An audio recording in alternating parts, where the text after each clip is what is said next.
Assalamualaikum warahmatullahi wabarakatuh. Perkenalkan, nama saya Diana Zafira Fatiani. Pada kesempatan kali ini, saya akan menjelaskan materi dari praktikum mata kuliah sedimentologi minggu 1, yaitu sedimen silisiklastik. Kita masuk ke poin yang pertama. Apa itu batuan sedimen silisiklastik?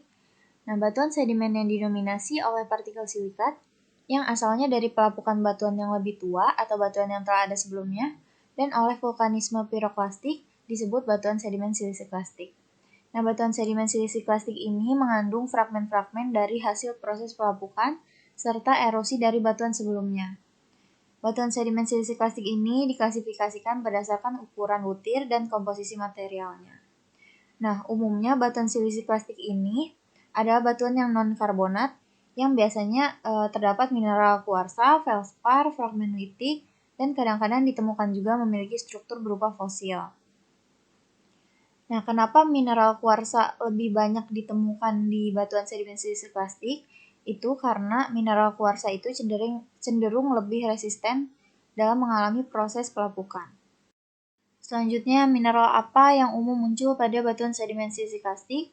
Nah, sebelumnya aku mau memberi contoh tentang pembentukan batuan sedimen silisiklastik terlebih dahulu.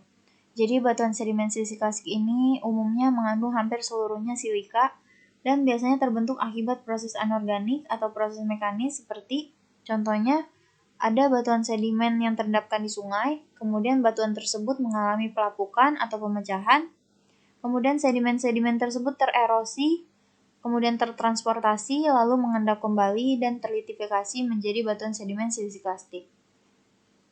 Nah, mineral yang umum muncul pada sedimen silisiklastik ada dua, yaitu mineral stabil dan mineral kurang stabil. Untuk mineral stabil ada kuarsa karena dia resisten terhadap pelapukan.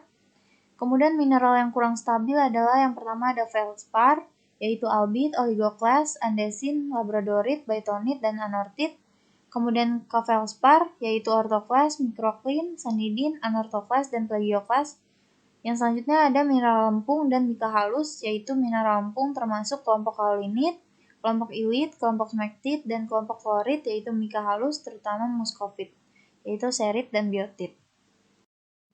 Berikut merupakan beberapa klasifikasi batuan sedimen. Nah, untuk batuan sedimen silisiklastik, kita dapat melihat ke bagian yang klastik, kemudian di bagian terrigenous clastic, itu merupakan batuan sedimen silisiklastik. Batuan-batuannya merupakan mud rocks, sandstone, kemudian conglomerate, plus breccia. Berikut merupakan beberapa komponen batuan yang harus kita perhatikan. Yang pertama ada fragmen, yang kedua ada semen, yang ketiga ada matriks, dan yang terakhir ada pori. Untuk contoh gambarnya dapat dilihat di sebelah kanan. Nah, apa sih bedanya fragmen, semen, dan matriks? Untuk fragmen sendiri adalah material penyusun batuan yang berukuran lebih besar dibanding matriks dan semen. Sedangkan matriks terdiri dari mineral lempung dan kuarsa yang berukuran silk atau mineral lain yang berukuran fine grain. Nah, sedangkan semen sendiri adalah material yang terpresipitasi di antara butiran-butiran, yang biasanya merupakan kuarsa dan kalsit. Untuk mendeskripsikan sebuah batuan sedimen silisiklastik, kita dapat melakukan beberapa langkah agar nantinya kita dapat mengetahui apa nama dari batuan tersebut. Langkah yang pertama adalah menentukan warna dari batuan tersebut. Nah, warna sendiri dibagi menjadi dua, yaitu warna lapuk dan warna segar. Nah, warna lapuk sendiri merupakan warna batuan ketika batuan tersebut telah terlapukan karena telah lama terpapar udara atau air. Nah, warna lapuk ini biasanya dapat kita lihat di bagian luar batuan. Dan warna segar kita dapat lihat di bagian dalam batuan atau ketika batuan tersebut kita belah. Yang kedua ada tekstur. Nah, tekstur sedimen sendiri adalah segala sesuatu yang berhubungan dengan butir. Contohnya adalah ukuran butir, bentuk butir, morfologi, dan permukaan butir. Tekstur ini berfungsi untuk menginterpretasikan mekanisme lingkungan pengendapan dari batuan tersebut. Yang ketiga, kita dapat melihat struktur dari batuan tersebut. Struktur sedimen sendiri merupakan fitur makroskopik 3 dimensi dari proses perekaman batuan sedimen yang terjadi baik selama pengendapan atau antara pengendapan dan litifikasi. Struktur ini dibagi menjadi dua, yaitu primer, yang mana terbentuk selama proses pengendapan, dan sekunder yang terbentuk setelah pengendapan. Yang keempat, kita dapat melihat komposisi dari batuan tersebut. Terdapat 3 komponen utama dalam batuan sedimen sisiklastik. Yang pertama adalah butiran atau fragmen, yang kedua ada matriks, dan yang ketiga ada semen. Nah, mineral pada batuan juga amat penting dalam penentuan batuan tersebut. Serta kita dapat menentukan lingkungan pengendapannya dari komposisi mineralnya juga. Yang kelima, kita dapat melihat apakah batuan tersebut mengandung kandungan fosil atau tidak. Nah, kandungan fosil ini umumnya berupa kerangka, jejak, ataupun sisa langsung organisme yang terendapkan dalam batuan tersebut. Yang keenam, yang terakhir, setelah kita mengetahui nama batuan tersebut, kita dapat menentukan genesa dari batuan tersebut, bagaimana cara keterbentukan dari batuan tersebut. Kita akan membahas lebih lanjut tentang tekstur batuan sedimen sisiklastik. Tekstur sendiri berfungsi untuk menginterpretasikan mekanisme lingkungan pengendapan dari batuan.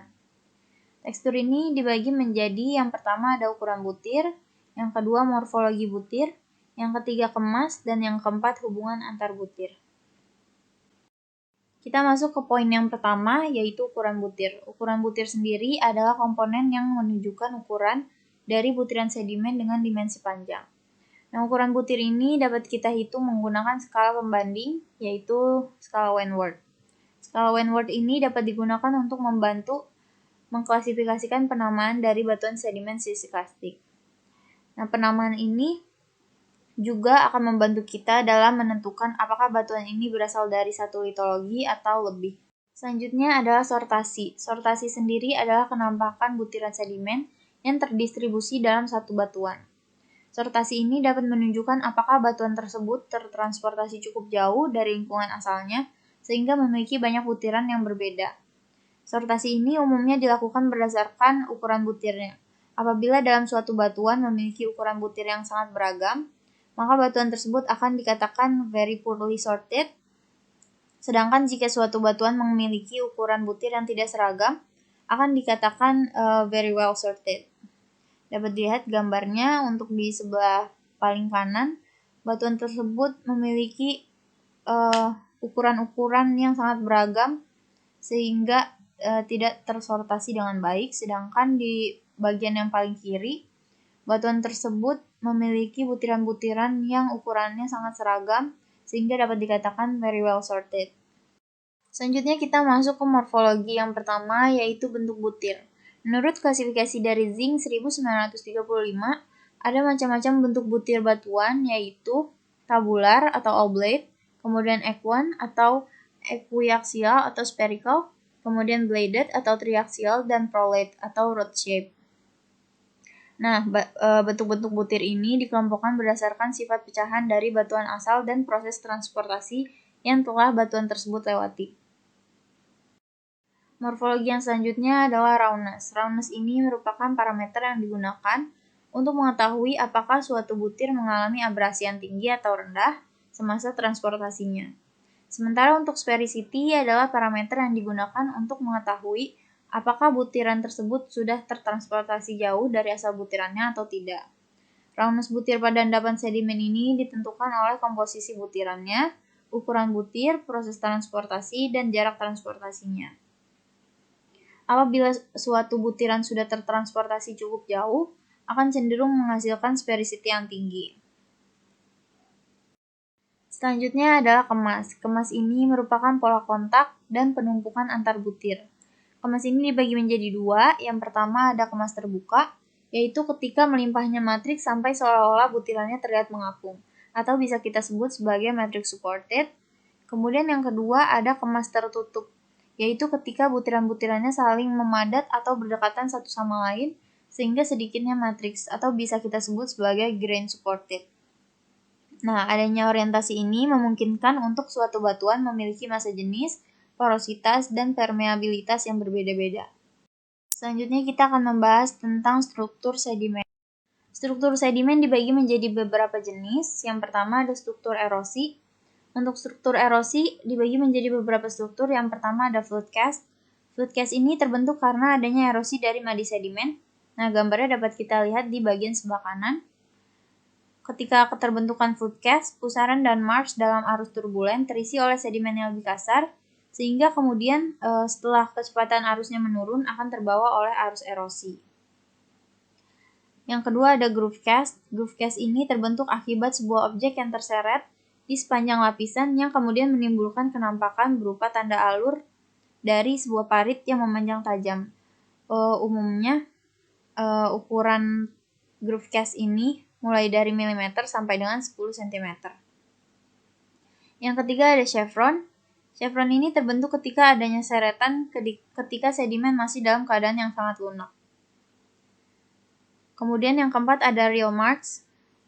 Reel marks ini memiliki kenampakan yang mirip dengan chevron, namun pada reel marks, pola alirannya ini dapat terbentuk karena variasi dari arahnya. Jadi bentuk dari reel marks ini lebih bervariasi polanya daripada chevron. Kemudian untuk yang kelima ada channel. Channel ini terbentuk karena adanya pergerakan arus dari dalam fluid cast yang terbentuk karena adanya erosi dari madi sedimen. Nah, pusaran dan marsh dalam arus turbulen terisi oleh sedimen yang lebih kasar yang kemudian setelah kecepatan arusnya menurun akan terbawa arus erosi. Selanjutnya adalah struktur deposisi. Struktur deposisi ini dibagi menjadi beberapa struktur, yaitu yang pertama laminated bedding. Laminated bedding ini merupakan struktur pelapisan yang umumnya ditemukan dengan ketebalan masing-masing lapisannya ini kurang dari 1 cm. Struktur laminated bedding ini banyak ditemukan pada batuan sedimen siliklastik hasil evaporasi seperti batu pasir dan batuan serpih. Yang kedua ada waveform ripples.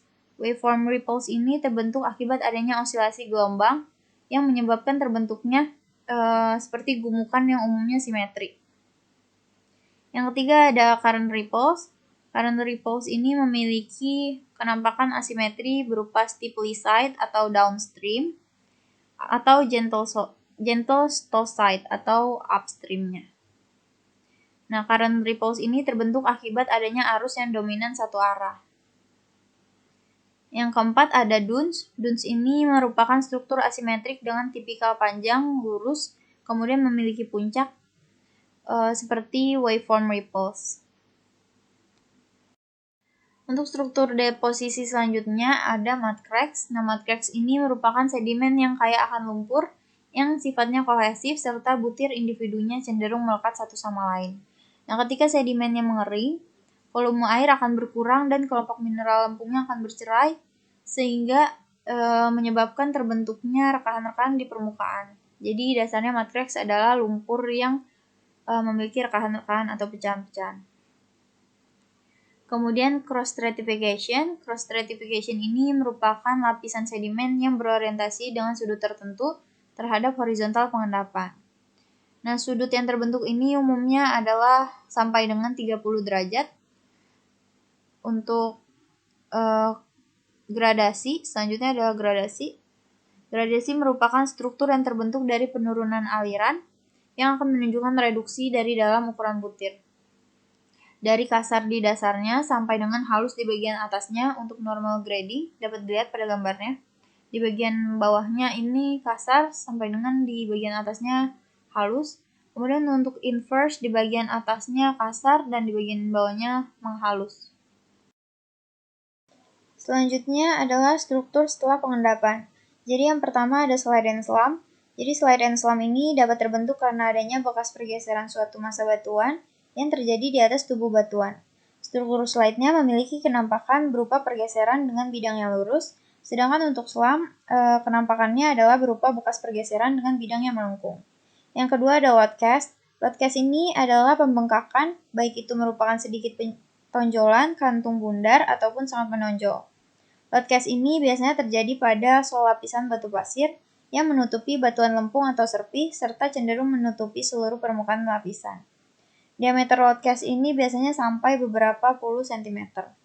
Selanjutnya ada dish and pillar. Dish and pillar ini merupakan laminasi dari batuan lempung yang tipis, karena pengendapan yang cepat menyebabkan air dari batuan tersebut terlepas dan membentuk cekungan seperti mangkok yang berwarna gelap.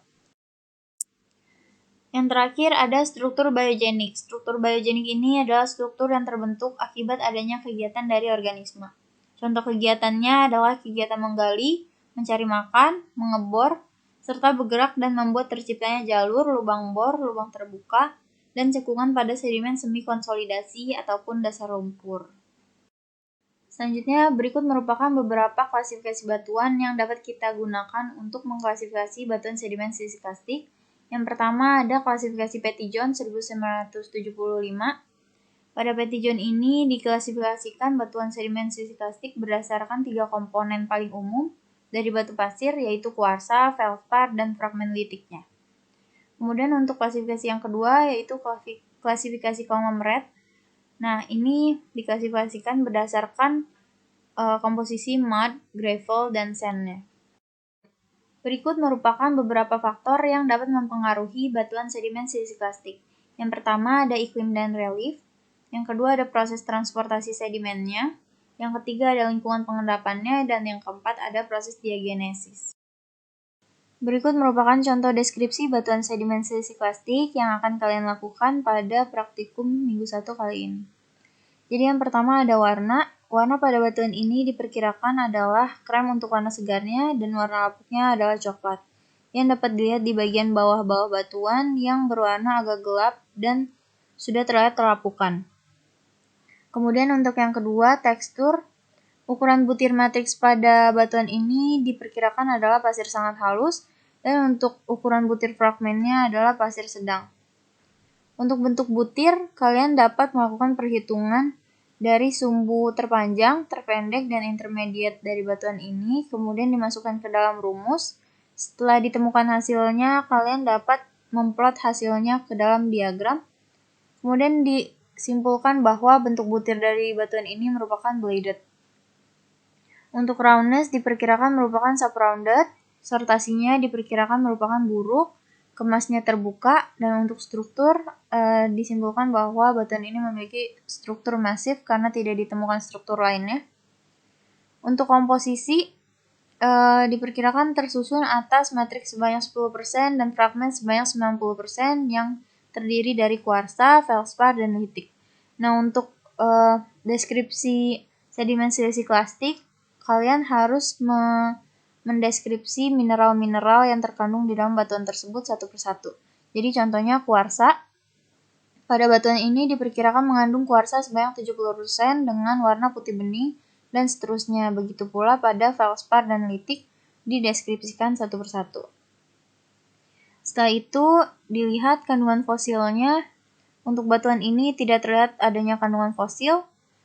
Kemudian setelah itu dari mineral-mineral yang ada, dari kuarsa, feldspar, dan litik fragmennya, kalian melakukan normalisasi lalu melakukan plotting ke dalam diagram klasifikasi Petitjohn. Setelah itu didapatkan bahwa nama batuan ini merupakan batuan Arkose. Setelah mendapat nama batuan, kalian harus menentukan genesa dari batuan tersebut, bagaimana keterbentukan dari batuan tersebut, kemudian tektonik settingnya, dan lain-lainnya. Seperti contohnya, Arkose umumnya terbentuk akibat hasil proses litifikasi material sedimen yang mengalami transportasi tidak jauh dari batuan induknya, yang ditandai dengan butiran-butirannya yang masih agak runcing, dan lain-lainnya.